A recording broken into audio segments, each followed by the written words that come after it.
Hey folks, I wanted to do a quick video on some of the projects we got going on here today. So we are doing a big order for a bunch of wood flags here that are made of solid cherry. These are the bases that go to them. We have everything printed on here. We've got 20 of these guys going here. We've had the laser going all day doing some leather patches for a fishing company. They can literally go on there. What got me thinking about how we oftentimes throw away a lot of money when we are doing a lot of our projects, and not just me, just in general. I think all woodworkers probably have a pile of cutoffs that we keep for just in case, right? I can see 3 5-gallon buckets full of strips right over in the corner here for things that I'm going to use one day, and I've got a whole other shelf of other cutoffs. So, long story short, you don't like to throw money away. In the past, this pile here I consider trash. And I realized I was throwing away a lot of material. Now these are cut-offs from the CNC from cutting out these awards. These pieces are not usable for anything. I can't put anything in between it. I can't cut bottle openers out. Sometimes you can fill some of the gaps with the smaller items, and use the most of your material. When you're in a business, obviously have material cost, you obviously have waste cost. You factor that into the price of your product. Anytime that you can regroup some of that, retain some of that cost, you're going to come out ahead. So again, this is stuff I normally throw away. Then I got to realize that I've also got a pile of pellets for my smoker. I now have one of those pellet smokers, and they're fantastic. But I still use hardwoods as well that I used to buy.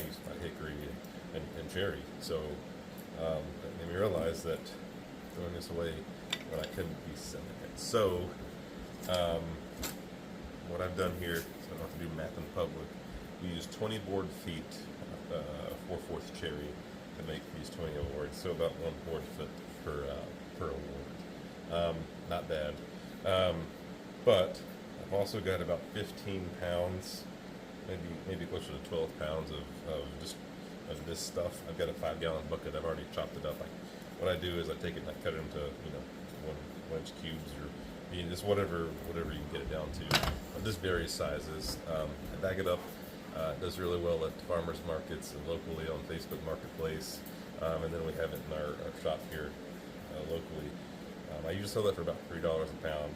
So if we got about 15 pounds, it's $45 worth of cherry smoking wood that I've been kind of throwing away for the past year. I think there's probably a lot of folk out there who do that. The other thing, if it's over 2 inches or around 2 inches, I'll cube it up into a 2x2 inch square. You've seen some of my other YouTube videos. I use these for the epoxy chessboards. That's all it is there's 64 squares on a chessboard. Half of them are epoxy, half of them are hardwood. So 32 of these. I've got a pile of them laying here. I've got enough for 2 full chessboards. I sell those between $200 and $300 a piece. Again, out of material that came from this stack of awards. I didn't touch any of my stack of cutoffs. I didn't touch the rack of cutoffs. This is all from the 20 board feet. Not to mention what I've sold these for. So right there, we've got about $250 to $350 worth of waste that I'm not able to sell. So think about that next time you're in your shop. Think real hard. Don't save everything, like I think we all do. But think, am I throwing away money? And if so, how can we turn that into cash? There's even ways to turn sawdust into cash. For us here in the South, not really as much, but you can buy one of those wood pellet presses, throw your sawdust in there, turn it into wood pellets, and sell it for fuel to homeowners who have wood burning stoves. Again, I did the math on it. I need a lot of sawdust before it turns into some cash. Machine's a little pricey. But, it's just another avenue that you can try to turn your waste into money. We all do it. Just try to find ways to be smart about it. Um,